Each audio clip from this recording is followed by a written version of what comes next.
the Triathlon Show 342.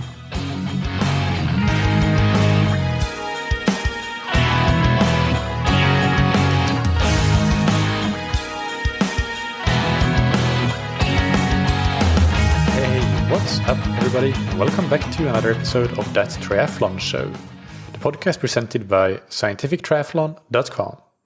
I'm your host Michael, and on today's episode I interview Reto Brändli. Reto is a Swiss triathlon and cycling coach working with professional and amateur athletes.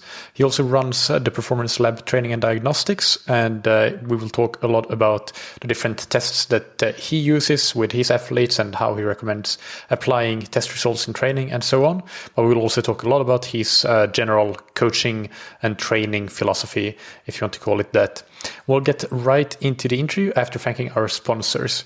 First, we have Precision Fuel and Hydration that create hydration and nutrition products for endurance sports. Big news today, as the 13th of June, which is the release date of this episode, is also the launch date of the new PF30 Caffeine Gel, which contains 30 grams of carbohydrate and 100 milligrams of caffeine, which is a big difference compared to most caffeine gels on the market that contain significantly less caffeine than that. But Precision Fuel and Hydration have designed a gel so that one dose can actually make a difference, although of course you might be using 2 or more caffeine gels depending on things like race distance, your tolerance to caffeine and more. But generally speaking, you want to be aiming for 3 to 6 milligrams per kilogram body weight to see the performance benefits of caffeine. And that becomes a lot easier when you have a decent amount of caffeine in one gel. There will be a lot of content about caffeine dropping on their website today and over the next few days. So if you want to learn more about the science of caffeine and endurance performance, check that out. And if you want to get 15% off your first order of electrolyte and energy products, use the promo code TTS22 at checkout on precisionfuelandhydration.com. And thank you to Zen8. The Zen8 indoor swim trainer is a swim training tool that you can use at home that allows you to improve your technique, work on power and stamina, and save time and stay consistent. Consistency is one of the key things of the Zen8 swim trainer, because sometimes you just don't have time to commute to the pool, get changed before and after, and commute back. It's just good to have that time efficient way that you can use as a complement to your pool or open water swimming, which you can do at home in very little time. In addition, the Zen8 swim trainer allows you to do things like swim, bike, brick workouts, and you can also work on technical aspects including core activation and streamline with the help of the built-in instability element of the swim bench. It does not take up a lot of space, and it is very affordable, and even more so with the 20% discount code that you can get on zen8swimtrainer.com/TTS. It is also a risk-free investment. If you don't love it after 2 weeks of using it, send it back and you can get a full refund. Now, without any further ado, here's the interview with Reto Brändli. Welcome to That Triathlon Show, Reto. How are you doing? Hey, hi, Michael. How are you doing? Thank you so much for having me today. It's my pleasure. Let's start with an introduction. Can you tell the audience who you are and what your background is in endurance sports? Yeah, sure. My name is Reto Brändli. I live at the Lake of Zurich. I do have twins at the age of 4, so a girl and a boy, and I do work for Training and Diagnostics. This is a performance testing center in Zurich, Switzerland.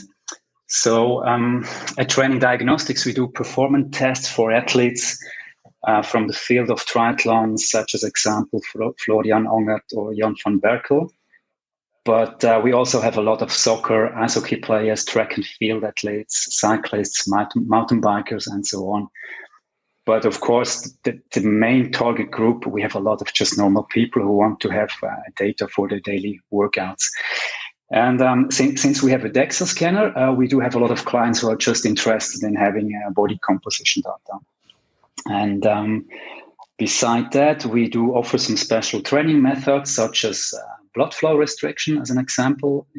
If I remember right, I think you had this as a topic on your show, right, in the past. Yeah, a couple of times, a couple of interviews on that topic. Cool. So, and last but not least, we do coaching, mainly for triathletes and cyclists, which I am, beside of some other things. If you're running a small company, I'm responsible for. Briefly about myself, my first contact with sports was within cycling at the age of I was roughly 13 years, and I went all the way up from being a junior to an elite rider, which 1 year at the pro level. But unfortunately, I was not very successful, to be honest, at pro level. So normally when the TV cameras went on, I was on my way in the gruppetto. The gruppetto is always the last group in the race. And since this was not good fun, I decided then to go back to study and work. But even after leaving the world of elite sport, it was still for me I was still very close to it, because my sister, she was also a pro cyclist, but she was far more successful than I was. She's a 3 times Giro d'Italia, so Tour of Italy winner. She was second at Tour de France, Swiss road champion, a TT champion, 3-time Olympian, and so on. My brother-in-law is working for a new CI World Pro cycling team as a sport director, and my girlfriend back then, now she's my wife, she was a pro athlete racing for the German Erdinger team, and she retired 2015. She won, I think, two Ironmans and several 70.3 races, and if I'm not completely wrong, she's still under the top 3 fastest Swiss long-distance female athletes. So you see, I could really not escape the world of high-performance sports then. I've then met, more or less by coincidence, Olivier Bernhardt. So a younger generation know him probably as one of the founder of the On Running Shoes. But back then, in the days when duathlon, especially the World Championships in Zofingen, were really big, he won them 3 times, and he was a 5-time Ironman Switzerland champion. So back then, he has just finished his career and was in progress to build up his own company and coaching company, and he was asking me to join.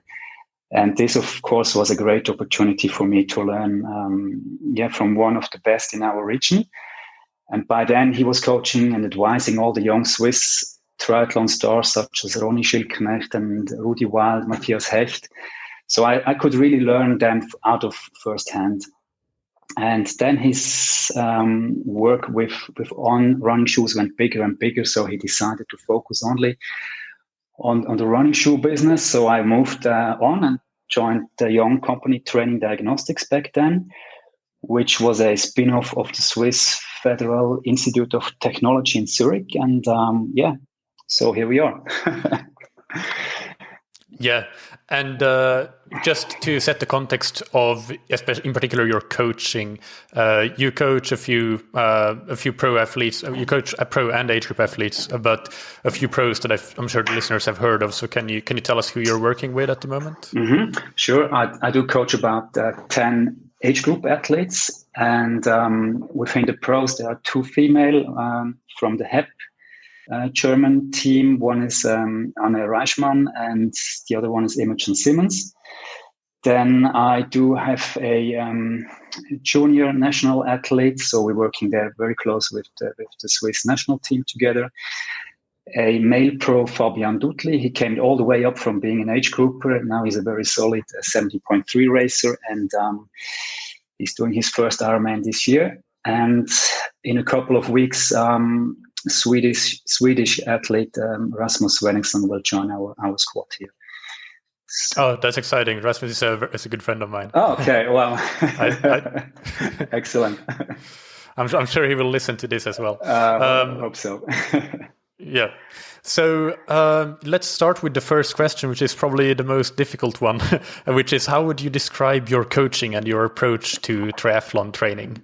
Mm-hmm. Maybe we can split that a little bit into pro and age groupers, if this is okay for you. Okay, yep. So pros are very much data and process orientated, but I would say with the target to develop the athlete and support him to learn to listen to the signals of his body and take over also responsibility. And of course, this depends where the athlete is in his career with his physiology, but also how his past looks like. Saying that, meaning the age he's in, sport background, years within triathlon on top level, and of course how his training was built up to this level. So with the pros, then I'll try to find the right amount of training that is close to the limit, since we're talking about pro sports, of course, but also considering how much of the training or the impact is really necessary to reach the performance build-up. So I do look for maximal adaptation possible per cyclus or per phase, which we will maybe later talk a little bit. But I think it's not always about just train as much as possible or as hard as possible, just to be very specific, or try to be very specific. And since we work with different systems, such as cardiovascular, muscular, neuronal system, we have to find the limiter factor of the athletes and what is really important for him to do the next steps within cardiovascular or muscular systems. This is how I would describe the approach for pros, and for the age grouper.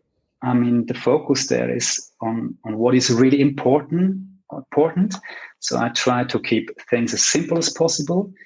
Also learn them to listen to the signals of their body and just to do smart decisions. So I do take the workload from job, from family life, and other requests very seriously. So, and we have to find a smart way to combine it. And also, I mean, for the age group, but also for the pros, it's so important just to stay healthy and have fun by what they're doing. Consistency is important for them, of course. And talking about consistency, sometimes I do cut or shorten sessions in the short term, just to make sure they can stay consistent in the long term, and really try to avoid the big yo-yo effect. That makes a lot of sense. A couple of follow-up questions then. Firstly, on the pro side, when you mentioned that you are looking for kind of the maximum, trying to find the maximum amount of or the maximum stimulus for the pros. What are your methods for doing that, but without going too far? What are the things that you're looking at to find that maximum? Mm-hmm. I mean, relationship getting better and better as more time we can spend together, or the more seasons we work together. As I mentioned that at the start, we have a lot of data, so we're looking at it, and then it's about the feedback about the session, and then creating this metric of see how they react on the training, how their feedback is, how their data change.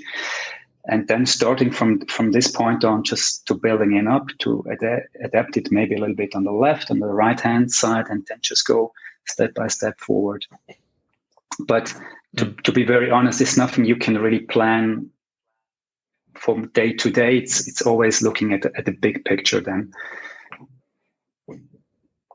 Yeah. Do you have any specific, the feedback is very easy to understand and a very important part, obviously. Are there any objective metrics or points of data that you consider important, or is it more just looking at everything and combining it into the big picture? I think I do work with this matrix. The data coming from the lab, data coming from the field, and the feedback of the athletes. And those three things, they have to correlate. Not like every day and in every session, but for several sessions, just one feedback of those three is wrong. I have to go deeper into it and just make sure that it really correlates. So this is always a signal for me if this matrix is not working anymore. I have to be more specific and pay much more time to one topic with them. Yeah. And the other follow-up on the pro training that you described, you talked about finding the limiters of the different systems that you're working with. And you mentioned the cardiovascular system or muscular system. So can you talk a bit more about what is your approach for doing that? Is it very lab-based, or do you also include field data and field testing or just the general workout? Yeah, how do you find the limiters? Yeah, I mean, the limiter is a mix of the data we are coming out of the lab, but we'll probably talk about that later a little bit. So we have very proper data, but then again, I mean, I have to look how the data is looking from the field, and those are common data like power, HR, heart rate. We're doing, of course, resting heart rate, HRV data, one-to-one feedback of the athletes, very, very important for me. This is probably more or less on the cardiovascular side. Sometimes we're using Moxie as well. And from when it comes more to the muscular side of the athletes, which could be a limited factor of them. I really like to work within a team approach. So talking to the physiotherapists or the masseurs or to the directly feedback of the athlete, maybe talk to other people who are involved in the team. So really build up the team around the pro and not just doing all by myself, because I think things getting more and more complicated and we have experts, and I try to bring the best people around us into the team. And then it's really being connected with those stakeholders. Yeah. Do you have can you share an example, and you don't have to name any names if you don't want to, but where you have had a clear example of, okay, you find that an athlete has a specific limiter, and then how did you find that? And then what were the steps that you took to address that? I mean, we could maybe take it as example within the strength. So I'm hired there a coach, a specific strength coach from the UK, and he did just huge time of assessment and really worked out the weak parts of the athletes, so we could understand why maybe something then in biking or in running is not really working on the muscular side or also on the neuronal side as we thought it should be. And then we went into specific, we found first the reason, and then we went into specific drills for that, in specific movements, specific strengthening. And my job then is to understand how I can combine it in the whole weekly structure of the athlete. And from then on, we're just working in this team approach, getting the feedback of the athlete, combine it with the feedback of the strength coach, and just summarize it all on my side and going into the next weeks or in the next phases. This will be like typical example for that. Great. Yeah. And then going over to the amateur side of things. So you mentioned that the most important thing probably there is to find that consistency and the stress from taking into account the stress from other factors as well, other than just training, and how that is one of the key things. How can you specifically discuss a little bit around how that load from having a job, having family, and so on? How does that in practice impact how much amateurs are able to train, how hard they're able to train? Can you talk more specifically about that? Well, what I do with my age group is I'm using I call it like a bottom up approach, meaning on the age group side, they send me on a weekly basis. They send me a schedule with the maximum training capabilities. And then normally I have very detailed information how their weekly structure looks like, and they tell me if they have some time splits in the morning, lunchtime, evening. Sometimes I know very specific. Let's say Monday I have 1 hour over lunchtime. I'm staying in the city, so I know exactly what I can do and what I not can do. And I mean, since the recovery time is the limited factor, and the most here have demanding jobs with 45 to 50 hours of work, I really have to balance carefully with the training. There are other commitments. So as an example, when they travel somewhere, I normally know when their flight times are, where they're staying overnight, how the hotel facility looks like. So I want to be as specific as we can get. And then, of course, normally I'm not using 100% of the training capabilities. So my experience is that the most of the age group athletes overestimate themselves. But I'll take this into account when it comes to planning.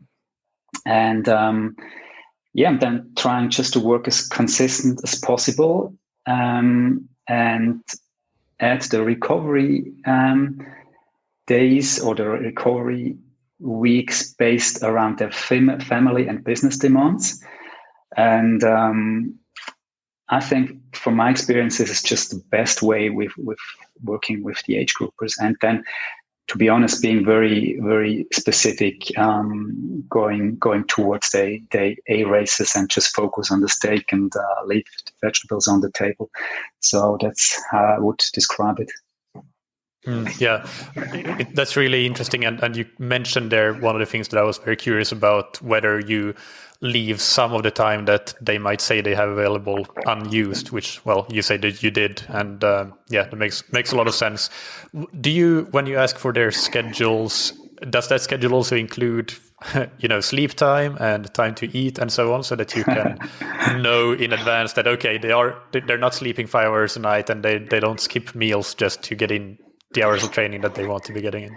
Yeah, I mean, now you're really hitting the target, right? I mean, this is the big problem we're facing. I mean, I know normally I see it in the past. So when you look at the diary, to be honest, some of them they track the sleep and some they don't, and I cannot really. I mean, I tell them please add sleep, but just you have to face sometime reality. They don't want to even add this to the diary, but it also depends from athlete to athlete. But I wish I could also track also those kind of information as you just mentioned, like food quality, food timing, and recovery, of course. But reality looks different, to be honest. Yeah. What about let's say you have somebody who is very busy with work and family, and they have 10 hours per week to train, perhaps, but they want to be doing half or full distance triathlons. How do you, if we discuss specifically around those long distances, what are some approaches that you take to coaching age groupers that are time crunched for long distance races? Mm-hmm. So when you talk about long distance races, I look first always at the strength and weakness profile of the athlete. So what is important for the race and what he has already on board. And then, I'm just going through different phases. Normally those are like 4 phases. It's nothing special. So we do a lot of first phase, do a lot of technique and technical skills and building the aerobic base. Second phase, I would work with him probably more on intensity. But to be honest, I mean, if we're talking about having a weekly volume of 8 to 10 weeks, I'm probably more careful with a lot of VO2 max sessions, a lot of high intensity, just because they are limiting recovery. So I'm very careful that. Then I will probably go very, very specific to the strength part, of course. So just build up some specific strength. Of course, this is not a strength training itself, but I will call it like a strength-oriented approach. So you're talking, for example, low cadence work on the bike, hills on the run. Is that what you? Absolutely work with high torque and doing that. Normally this is a very important thing. Talking about long distance, having this power, right? And it's exactly what you said. Working on those classical things, but being specific with the data and the sets, and then.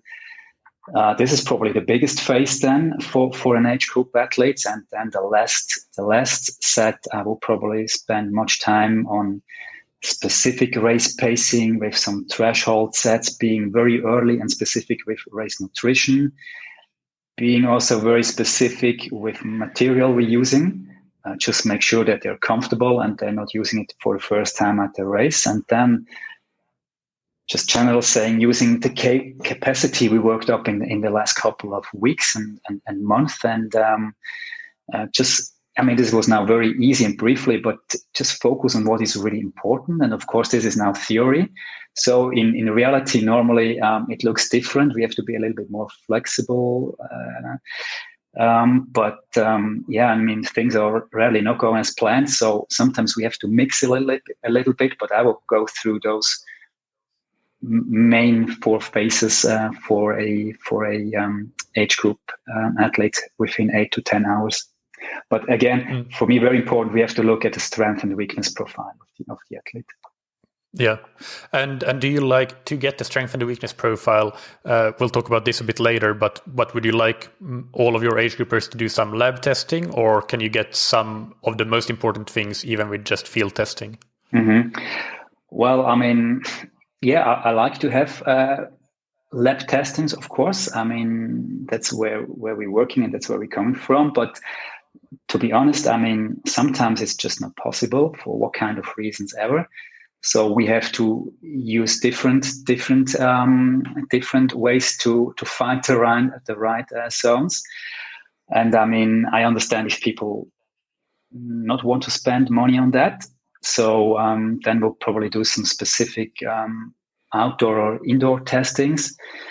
I'm not such a big fan from FTP stuff and all those kind of testings. I will probably do a little bit a different approach, but the main problem is with all the approaches that we never see the metabolic profile of the athlete. And if we only have like 8 to 10 hours for an age group, I think the metabolic profile is one of the most important tools to work with. But if we don't have it, I would probably do, you mentioned for a different approach. We can do outdoor testings, having a specific loop and see how we improve on powers and heart rate and times and numbers. But I will probably use a calculation from your heart rate segment. Give you an example on that, and it's working only with heart rate. So you take your maximum heart rate, so let's say 170, and you take your resting heart rate, 170. It doesn't matter if we talk about bike and run now. And then you subtract the maximum heart rate from, you subtract the resting heart rate from your maximum heart rate. And this gives the heart rate segment. And from there, you calculate your aerobic zones and your threshold zones. And I like this. If we cannot measure in the lab, I like this approach better than FTP test. Yeah, heart rate reserve in English is the term. Heart, yeah, exactly. Yeah, and yeah. We'll get back to the testing and so on a bit later in this interview. But for now, let's move on to discussing some specifics around the different disciplines. So can you share one or two key fundamentals of your training process within first swimming? Beside now the phases we are in, I probably also have to split now the pros and the age groupers a bit, to be fair. But with the pros, they normally swim 5 to 6 times a week. I do force them to swim also short medley sets, just to learn the skills. If they don't have the skills, we'll learn it in the winter on the off season, just to be a complete swimmer. Then when it comes to intensity and duration is increasing, these also have the reason in maximal adaptation possible then later. I do look a lot at technique, efficiency, even when we're getting closer to the races. Since they're swimming 5 to 6 Ks, there is always some even easy short sets to focus on technique. I look always for 1-2 week sessions for the pro that they can swim within a stronger group, especially for the hard sessions. Group should be not too strong, of course, but just that they're good challenged. And then normally we have always like one once a week, a longer set, maybe start in December, January, 400 meters, and then going up all the way up to 1K, and do that several times, depending on the season. And probably the most important is, for me, it's important to start open water as soon as possible. Same for the age grouper. So just use very early in the season to use your wetsuit, learn to navigate, because normally you don't race in the pool, and you have to learn those skills, and this is very important. And here in Switzerland, we have so many lakes, and normally we can start early May with the open water sets. So this is important for the pros. With the age groupers, if they can do like 3 sessions, I'm very happy. Reality is more like 2 sessions a week. And depending on their swim skills, a little bit more or less technique. But when they do technique, for me, it's important that they can swim in a group where they get feedback from somebody on deck. Just having a coach or a triathlon coach or a swim coach, and they can also give them feedback about what they're doing, because it's good if you give them the drills, but it's very difficult to get any feedback on those kind of drills. So I think this is very important also for them to swim once or better 2 times a week in a group. And then, if possible, I would add one more specific set, especially on the needs of the athlete per week for the age groupers. Yeah, that's perfect. And let's take the same kind of approach to your bike training principles. For the bike principle, also, volume counts for me. So oxygen consumption is important. We do longer rides, like 4.5, 5 hours, but always looking for quality also within the 5 hours. So we try to avoid the junk miles. When we do long ones and easy ones, we look at efficiency work. So always add some high cadence, low cadence work, single leg drills, short sprints, to basic endurance session, and just with the target to improve their power transfer and be more efficient when it comes later into the season. Since the most of the athletes live here in Switzerland, we work in general a lot of uphill, and then transfer it later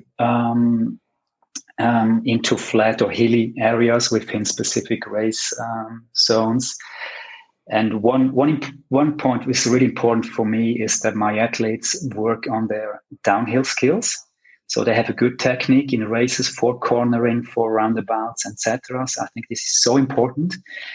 I have a cycling background, but if you sometimes look how people handle their bikes in triathlon, it's really a nightmare. And it's easy to talk about aero, but yeah, you need those basic skills on the bike. And that's why I love to force them to do technique in the winter. So we do gravel mountain biking, and then same for the age group. We do a lot. We do a lot of VO2 sessions in the second phase, especially with the pros. But there, I really love to work with a block approach. So we do normally a lot of VO2 max session in the winter time, and combine it with low intensity training, but the overall volume then is much lower, because it's such a big workload when they do VO2 sets, sometimes 2 sets a day. And then later in the year, getting closer to the races, we work a lot on specific pacing, 70.3 Ironman pacing within race position, within specific nutrition. That's what we do, or what I do with the pros and with the age groupers. Again, we mentioned that before, their limiter is the recovery, but also the volume. So I always like to find a solution where we combine bike rides with their way to work, or maybe with some family requests on the weekend. So if you have a good relationship and they tell you about family and job situation, you know what you can maybe implement in a smart way.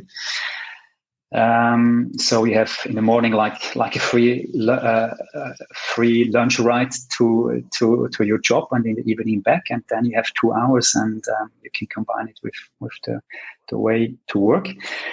VO2 sets for the age groupers, yes, if they have enough time to recover, if they have enough time for sleep and proper nutrition, as you mentioned earlier. And again, for them, even more important, looking closely to the strength and weakness profile on the bike. And then normally talking about the age group or long distance, it's all about being stable on fat oxidation and have good power data. So that's what's the most important normally for the age groupers. Yeah, that's there's a lot of great information there, and great advice. A couple of follow-up questions. Firstly, on the terrain you mentioned there in Switzerland, you have the opportunity to do a lot of good uphill and downhill work.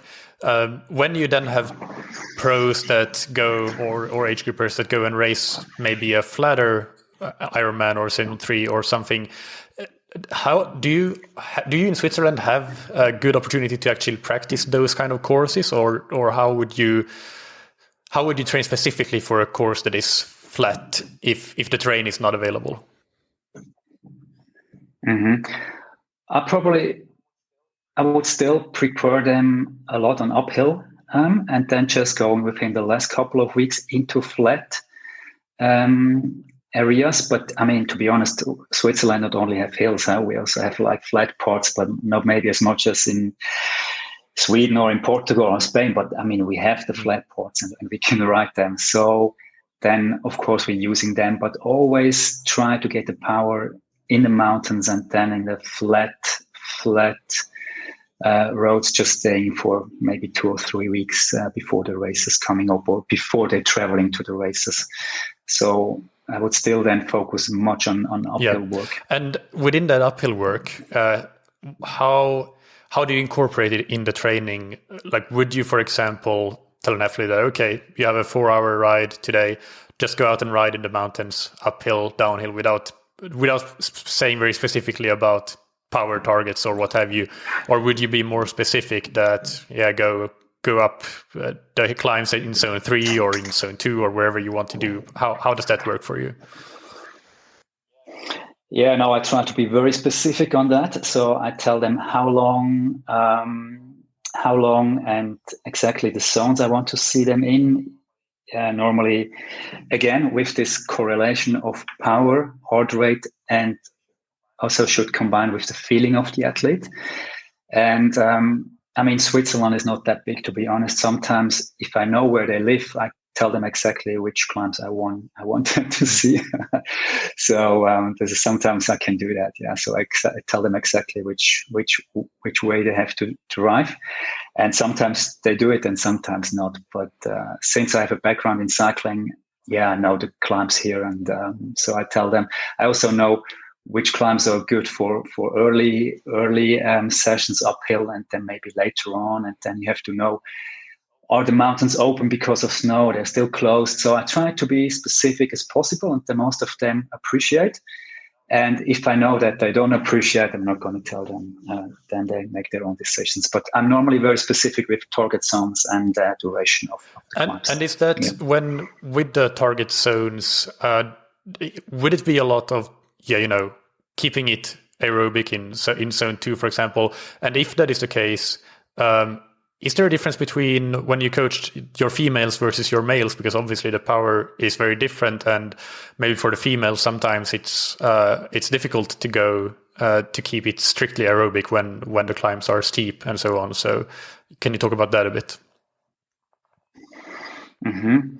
Yeah, I know what you're meaning. I mean, it's different with the men and the girls, but also here I think it all comes to the specific weak and strength profile of the athletes. So my pro girls right now, they are very strong bikers, so they have a lot of power. They're very strong on uphill biking. They have really big numbers they can push, and I mean, I'm really impressed seeing those numbers. So to be honest, for those girls, it's not a real big difference. But when you talk about the age group girls, then of course you have to adapt the zones, and again, then you see the weakness of their body composition, and then you have to adapt it, of course, and be even there more specific. Yeah.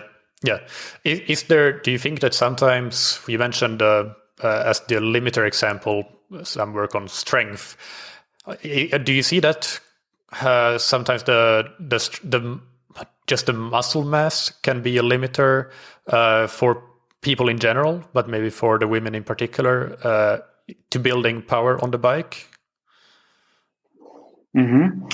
Yeah, I mean, especially we can see that from the muscle mass, and especially as you mentioned for the female athletes, and that's why I always really, I mean, for me, it's very important to have strength training.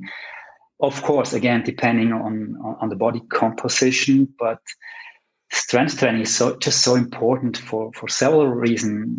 One is building the fatigue resistance. As you mentioned, increasing the muscle mass, mainly for women, but sometimes also for male. Maybe they have a running background, and you just see that they struggle with their strength on the bike. So we have to do that with strength training and not with endurance approach strength training. It's also important, but to make the difference, you have to work really focused on strength if it's a weak point. And then also just to improve basic athletes level and specific firing patterns. But again, individuality is very important. And what we do here is we check then the progress with DEXA scan, and we see exactly how the muscle mass or the lean body mass in the legs have improved. And also we're looking at muscular disbalances, left leg, right leg. Before you talk about pedal smoothness, you should go one step back and see, are the muscles in the legs built up the same way? And if not, we're going to do it in the gym, right?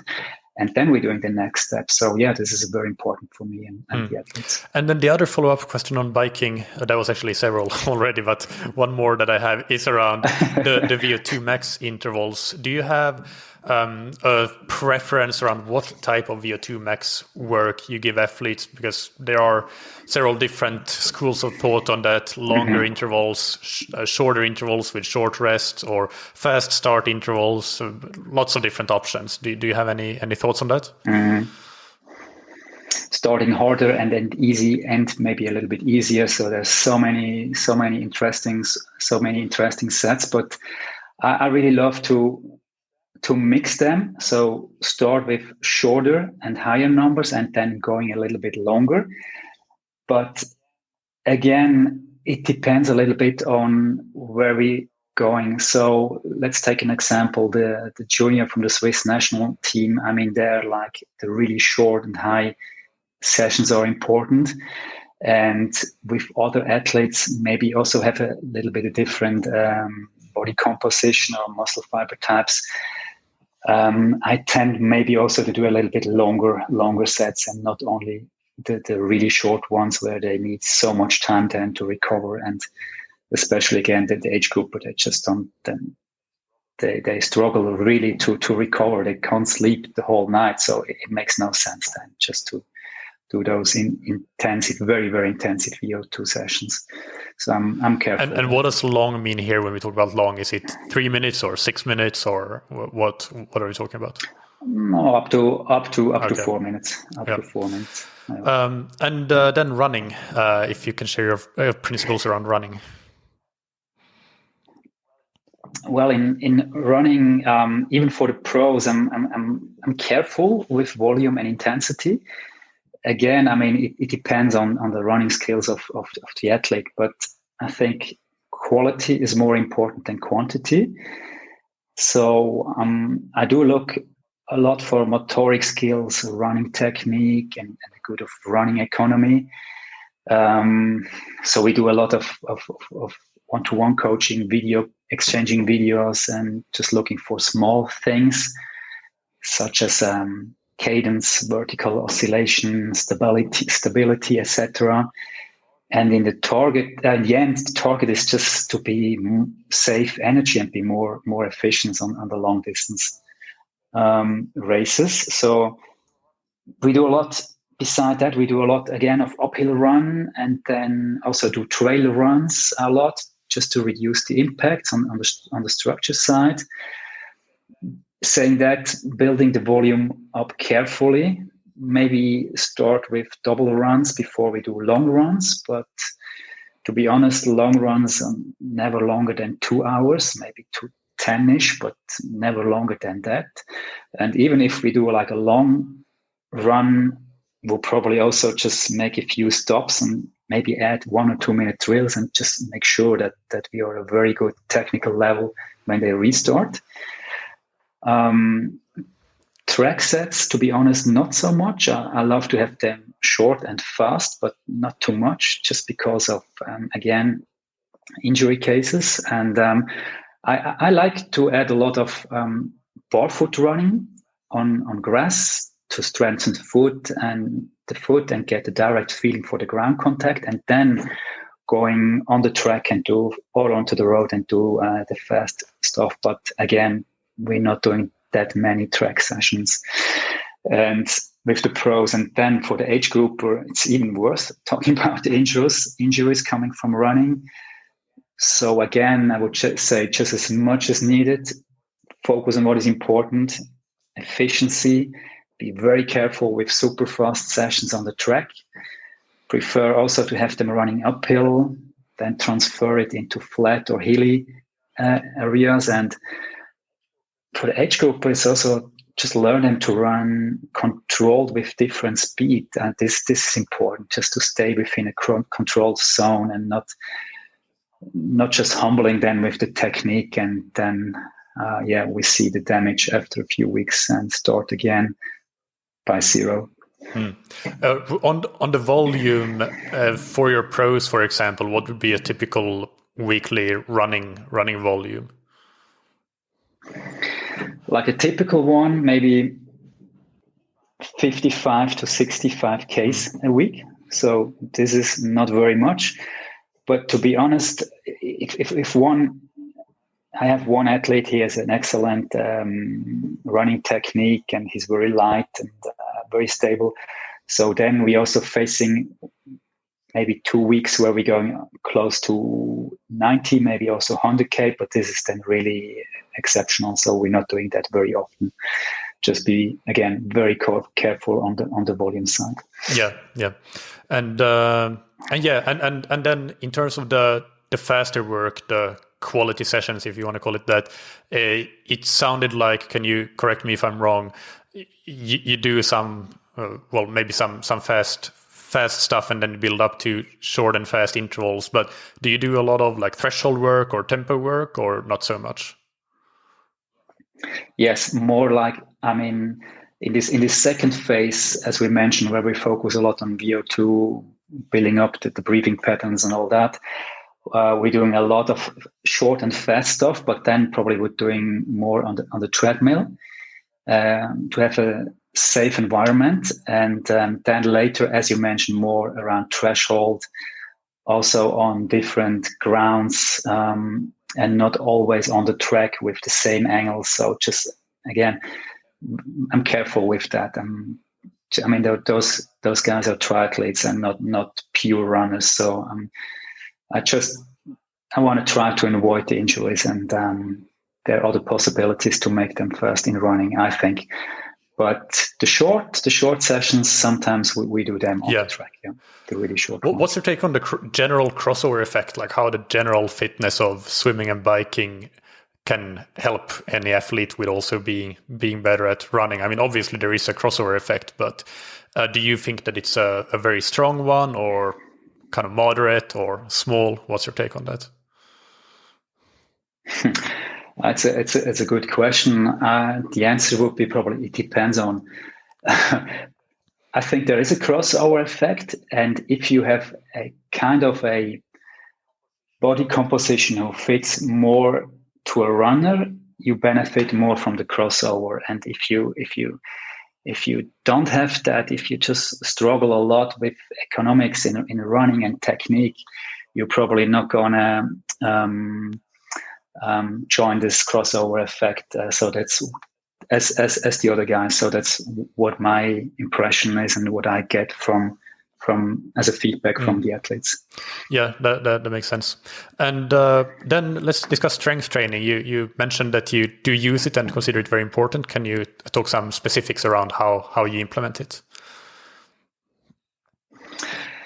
Yeah, I mean, normally, to be honest, we're using it more or less over the whole season, but again, depends on the strength and weakness profile of the athletes. We do work also through different phases, and as closer as we get, the more we start to reduce the volume of the strength training. But if somebody is really, really struggling, let's say, with muscular disbalances or with strength female athletes, we would stay for very long during those phases until very close to the race with specific strength training. Yeah. And anything in particular that do you have any preference in terms of the weight versus rep kind of ratios that you're using, or do you periodize that and build from something to something? Can you discuss that a bit? Yeah, we do it as you mentioned. We're going to build it up from one point to another one, and then, I mean, it's not the idea that they increasing muscle mass. The aim is that they increasing power. So it always comes down to the point. I mean, if possible, we're going to check again with DEXA and see how body composition reacts. But then it comes to the point where we have to make sure that the muscles can transfer it to the pedal or to the ground. So then, yeah, I really have to focus on that their muscles are firing and that we can transfer it, and it's not the target that they're increasing their muscle mass. And there, of course, it also, again, it depends on the muscle fiber type. So we have to learn how the athlete reacts on different strength stimulus. And I mean, this is still, to be honest, a big question mark to understand what is the right stimulus for the different kind of athletes in reality, combine it with a lot of endurance training. So this is still a huge challenge I think for coaches, at least for me. Yeah, no, absolutely. And when the target is really to get that power to transfer, of course, to, as you said, to the bike or to the run or the swim, then does exercise selection become very critical for you? Like, for example, do you work with a lot of unilateral exercises, which might be more specific to the movement patterns of running and cycling, or do you think that, well, it doesn't have to be that specific, you can still get the transfer in other ways? No, well, absolutely agree on your point. Try to be then as specific as possible. Yeah, absolutely. And right. I would also love to work in the future. I'm not too deep into it, but with ENG measurement, just also to see nerve conductions. I think this is very interesting when then it comes to the transfer. But yeah, still so much to do, so many interesting things, and yeah, it's so fascinating then to understand how everything fits together and how we can transfer the power into, as you mentioned, into from the muscles to the ground or to the pedal. Yeah. Moving on to the next topic and question, which is around how to put everything together into a program. Can you discuss how you balance load and recovery and how you balance volume and intensity? Just some general principles for the overall program, the holistic aspects of how you put things together. Mm-hmm. I mentioned that before. For the age groupers, just try to be as consistent as possible, based on their possibilities with family and all that. And sometimes we do very classical approach, like staying 3 weeks, or improving maybe a little bit on the volume, depending on the different phase. But again, not having huge yo-yo effects. And then maybe doing an easier week, but also they're not going too deep in terms of volume, but just take off intensity. But again, here it's just so important to know what's coming up in their business, in their job. If they have to travel, then maybe I would also not be very classic in 3 weeks workload and then 1 week off. I just try to combine that with what's going around their lives. And also, of course, tracking very, very carefully their recovery, or at least that they give me a feedback so I can build up the system around them. So I'm normally not using a standardized approach, because everybody is so different with their needs and their possibilities within the age group. And for the pros, maybe some people are surprised, but yeah, they do easy days. They do even rest days. I think it's important that they have that. And normally it's not planned in advance. It's the same thing we talked before. If I see that they're getting too tired, that the feedback is not the one I want to see anymore, it's not that good as I want to see it, or if, let's say, the heart rate ratio to the power ratio is not right anymore, then we'll bring up an easy day or even a rest day. So this is nothing bad, and it's an important part of the pro approach to have easy days.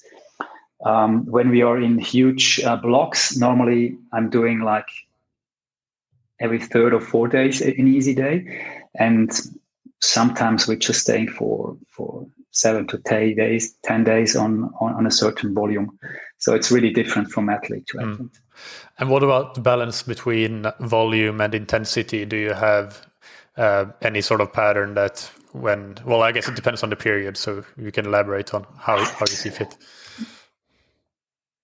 Yeah, very much on those periods.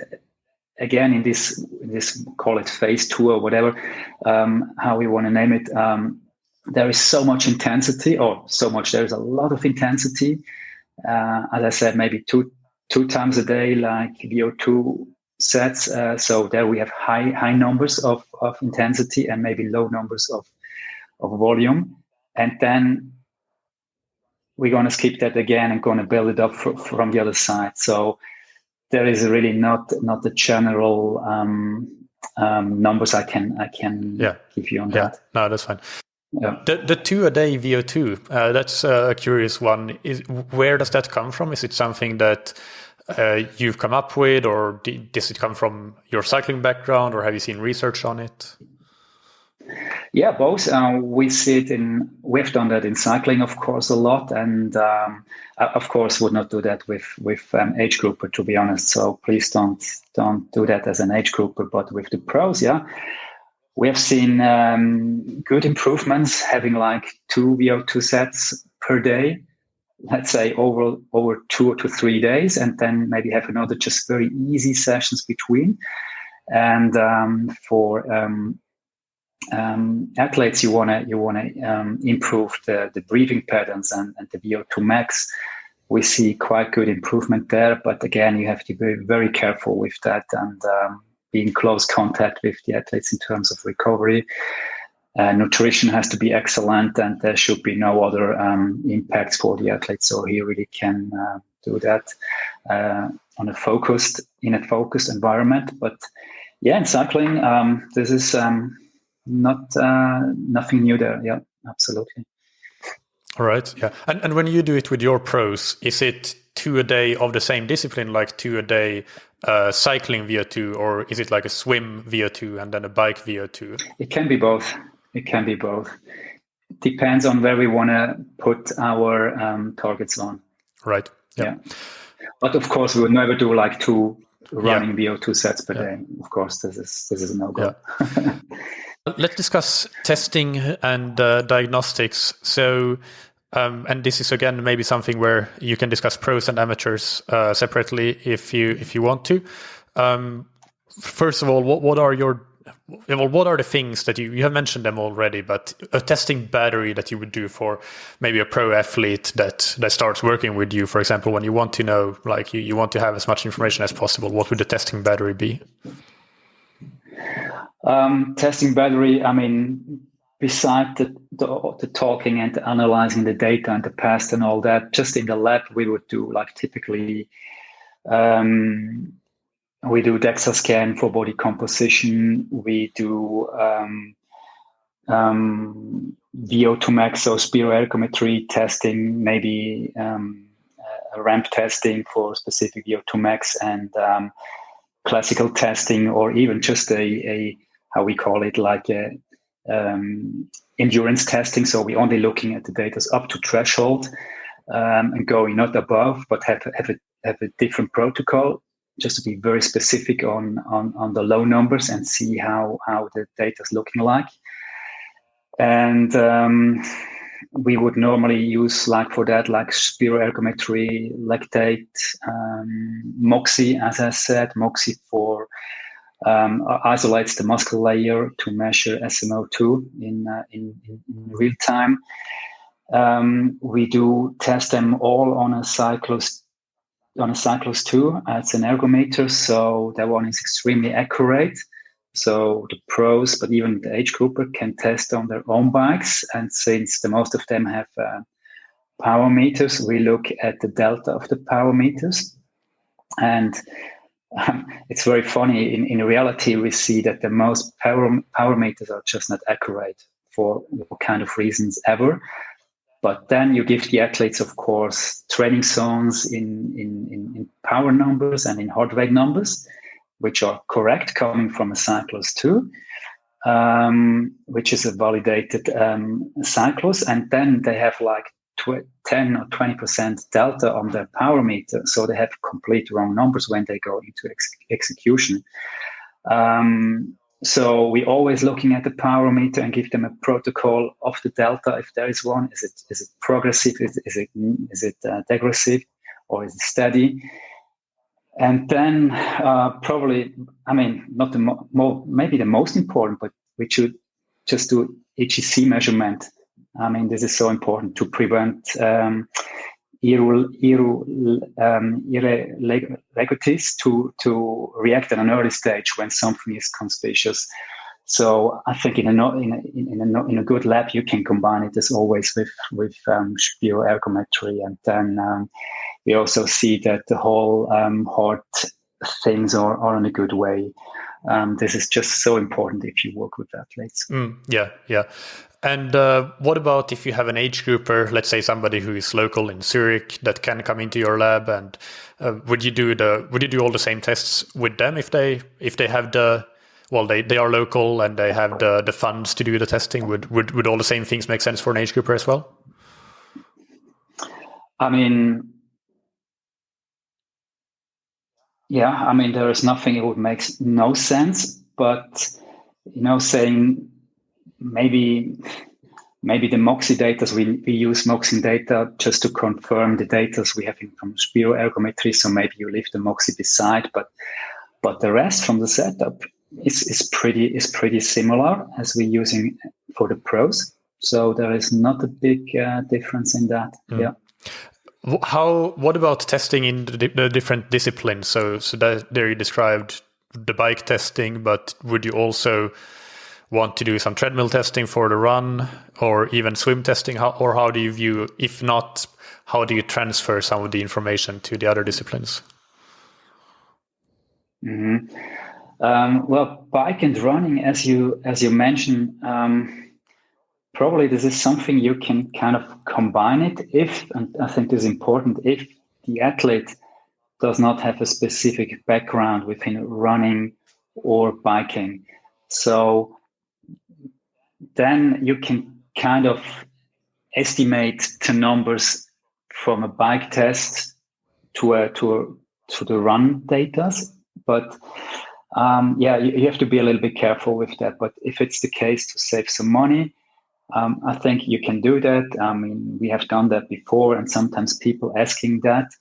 But yeah, it really then comes to the athlete's profile to be specific and tell him, well, okay, maybe in terms of heart rate, we're going to add for running 3 to 4 beats per minute or 10 beats or whatever. But yeah, probably you can do that. Yeah, and if you have some experience with it. And what about swimming? That's much more difficult to test, obviously. How do you tackle that? Yeah, I mean, you're right. So swimming is very different. So from the other tests, do just classical CSS testing. And but beside that, I love, especially with the pros, also to see how they improve over short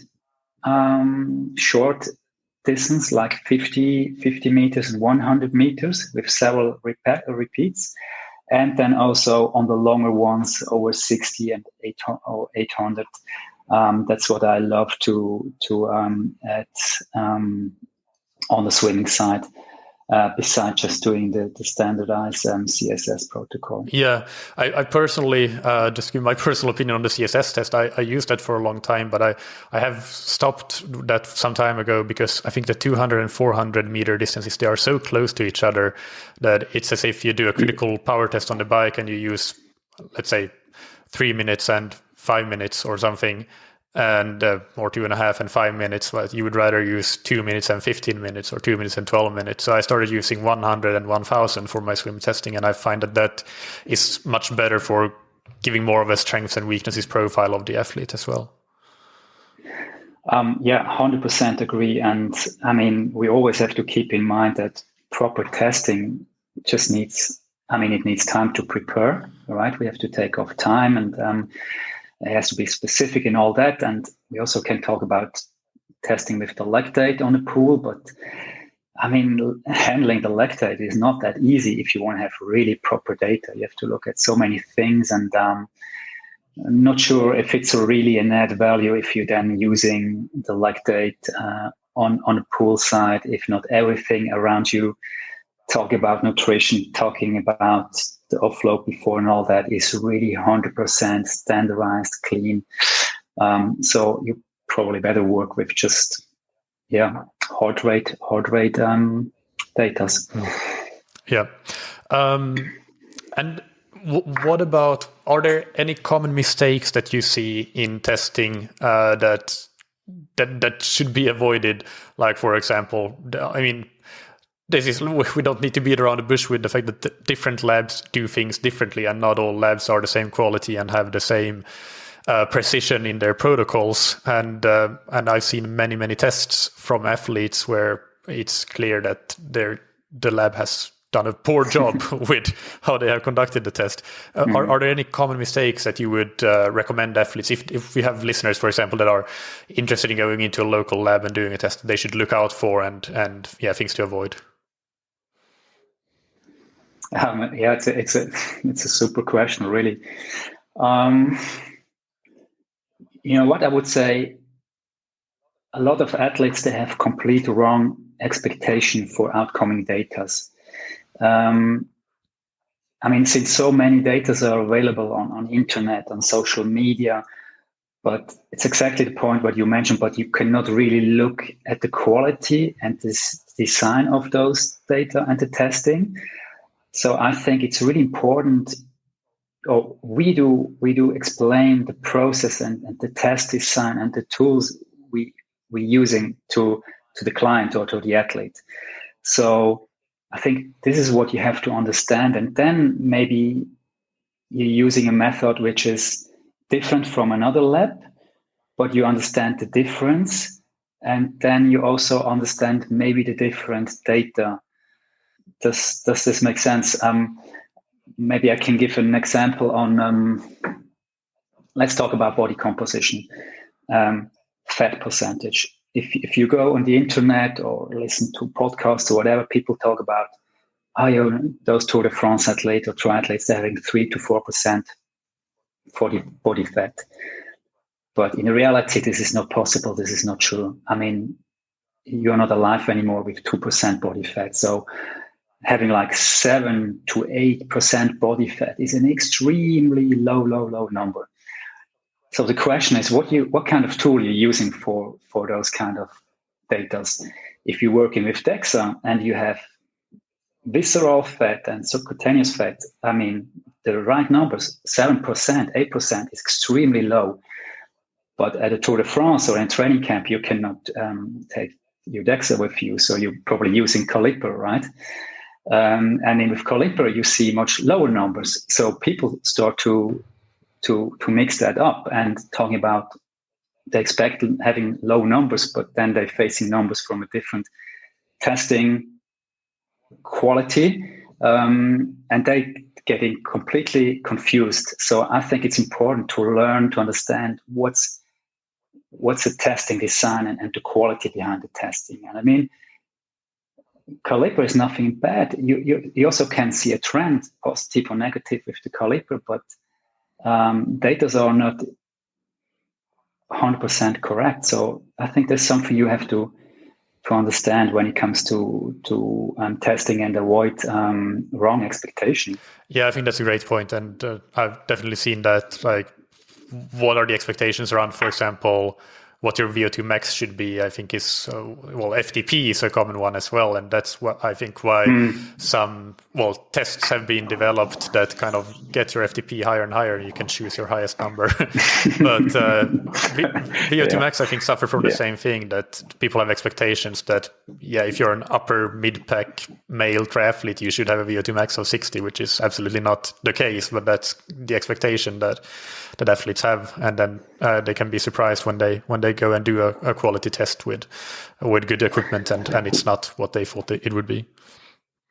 Yeah, and as you said, I mean, we could do like in the lab a ramp test, and you have probably different VO2 when you want to do just a standardized test where you want to have threshold and proper fat oxidation data, metabolic profile.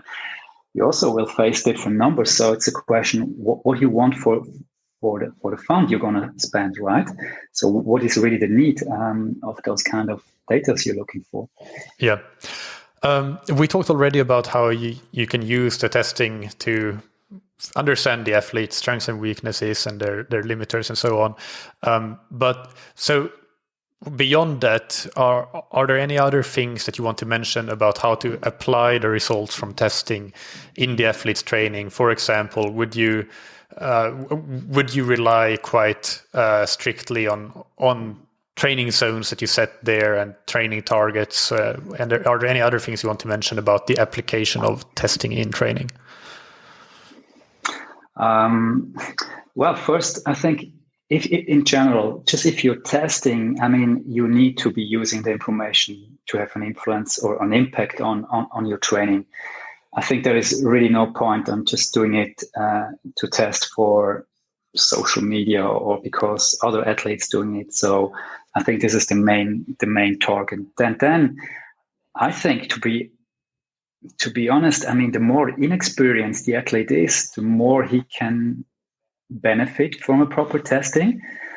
So normally, I mean, I would recommend now to do a testing for an inexperienced athlete after 2 to 4 weeks after he starts the season. And then maybe if, as you mentioned, he has the fund, just doing it maybe 3 months, 4 months later, but at least some weeks before the race. So he still can do some adaptation, but he can also use the data for the pacing, at least on the bike, if you have a proper metabolic profile. And it should have a consequence on what you're doing in the future. And I think it helps you to plan the next steps and see also if your plan is working. And for me as a coach, it also helps to try or to explain the athletes why, or I have to say it different. I try to explain to my athletes why and when I want to test, so they understand the reasons and the targets for it. Not just testing because I want to test. I'm going to explain them so they feel comfortable with that.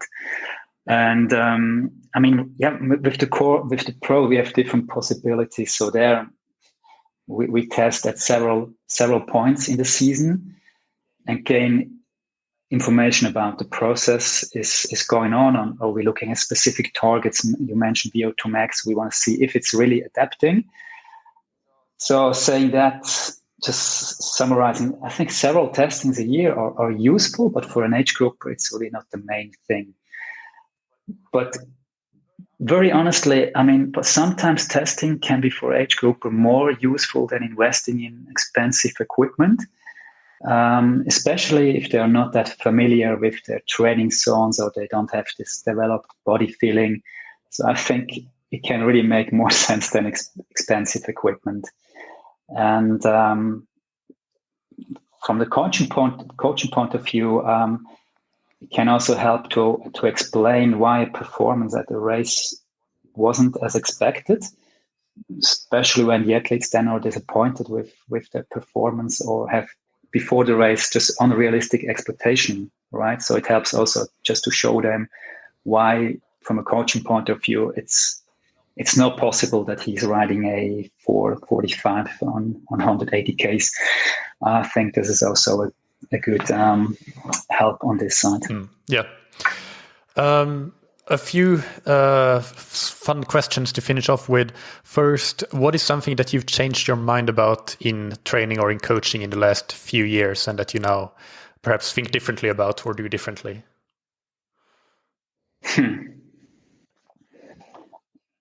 That's it. Yeah, I think I do pay much more attention when it comes to details about execution. When I started coaching with age groupers, I mainly cared about the planning and the analyzing. So I thought creating a valuable plan was my job or my task. And today,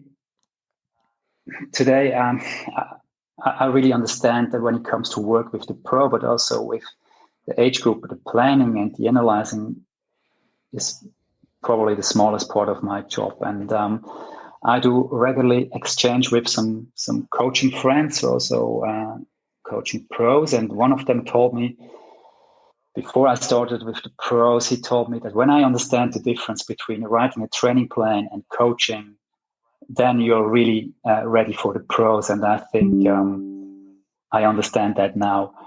But being a little bit more specific on your questions,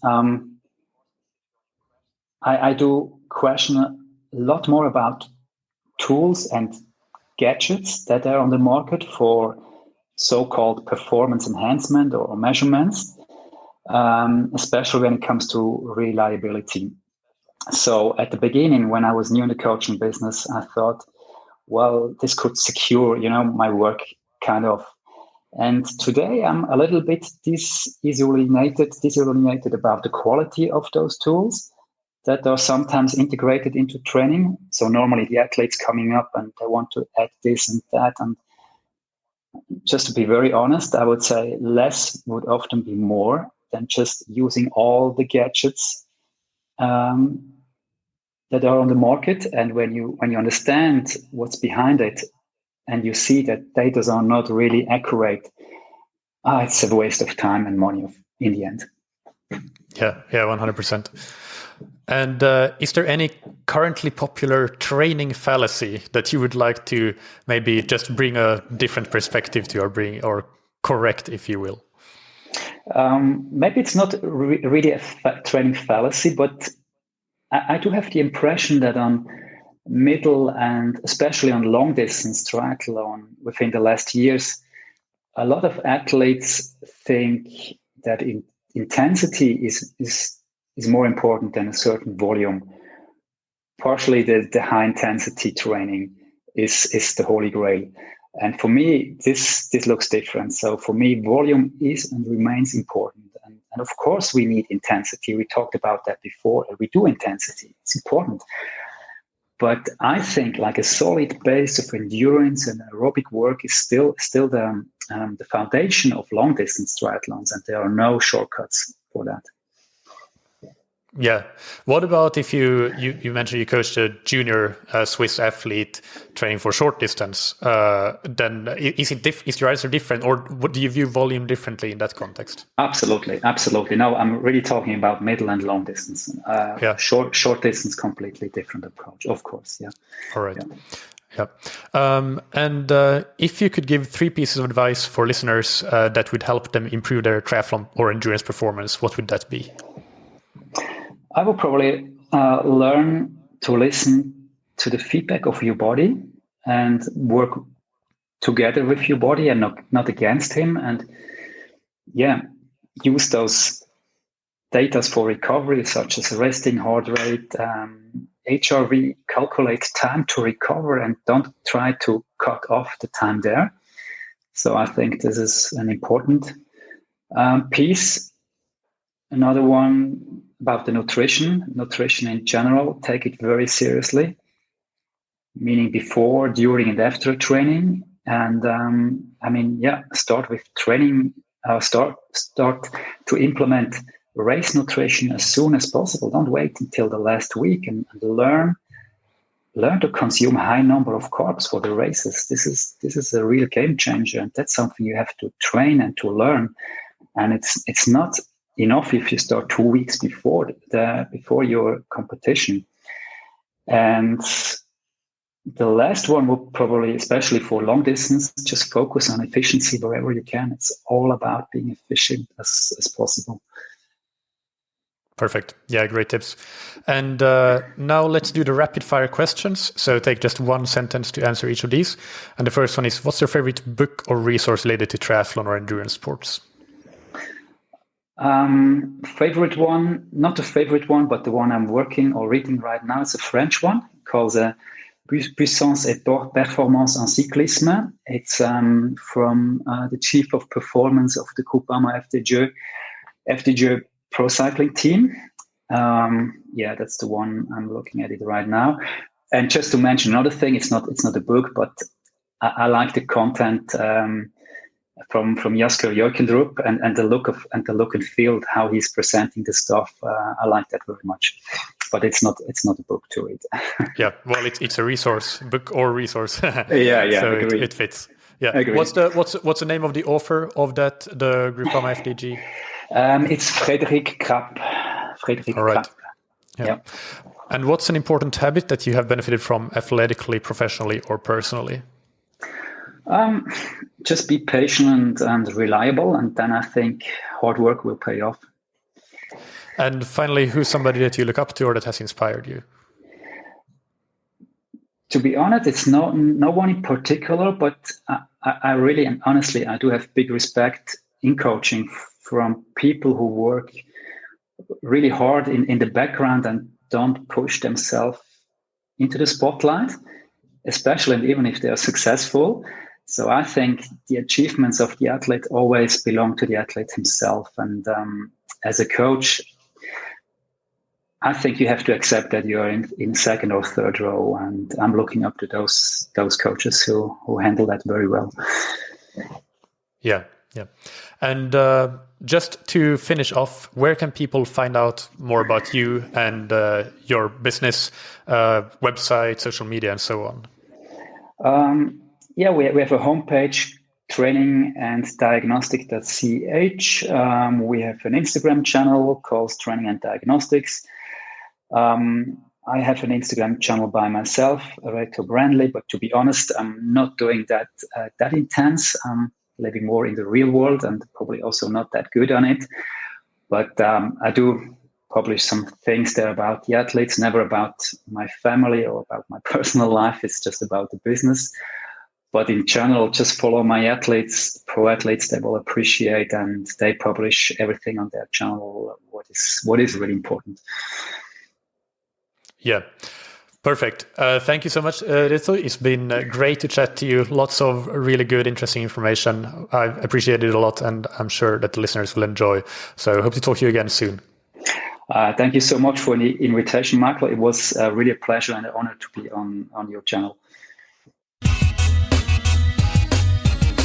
I hope that you enjoyed that interview. As always, you can find the show notes on scientifictriathlon.com with links to the training and diagnostics website and Instagram. Also, we mentioned blood flow restriction training. The latest episode I did on that was with Dr. Richard Ferguson in episode 270. So I'll link to that as well if you're interested in learning more. And I found the book by Frédéric Grapp on Amazon, the French book about cycling performance. So I have linked to that as well. If you want to take your triathlon performance to the next level or achieve whatever goals you might have in triathlon or endurance sports, then one of the best things you can do, if not the best thing, is to work with a coach. Check out our coaching options on scientifictriathlon.com on the coaching page. Or if coaching is not an option for you, then you can always consider working with a ready-made training plan. We have some really high quality ready-made training plans that you can consider as well. You can read more on the website, or you can always email me and we can discuss your specific goals and needs and see what's best for you. Next Monday on the podcast, I talked to Dr. Danielle Munif about heart rate decoupling and how it might relate to performance and durability characteristics in endurance athletes. Finally, big thanks to our sponsors, Precision Fuel and Hydration, that you can find on precisionfuelandhydration.com.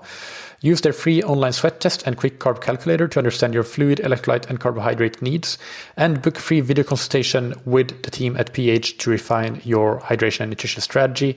Remember their new caffeine gel, the PF30 caffeine drops today. Use the code TTS22 at checkout for 15% off your first order of fueling and hydration products. And thank you to Zen8. Use the Zen8 swim trainer to improve your technique, power, stamina, and your swim training consistency. Get 20% off your order of the swim trainer with the promo code that you can get on zen8swimtrainer.com/TTS. And don't forget that it's a risk-free investment. If you don't love it after 2 weeks, send it back and you'll get a full refund. Thank you, as always, for listening. Keep training smart and keep loving triathlon.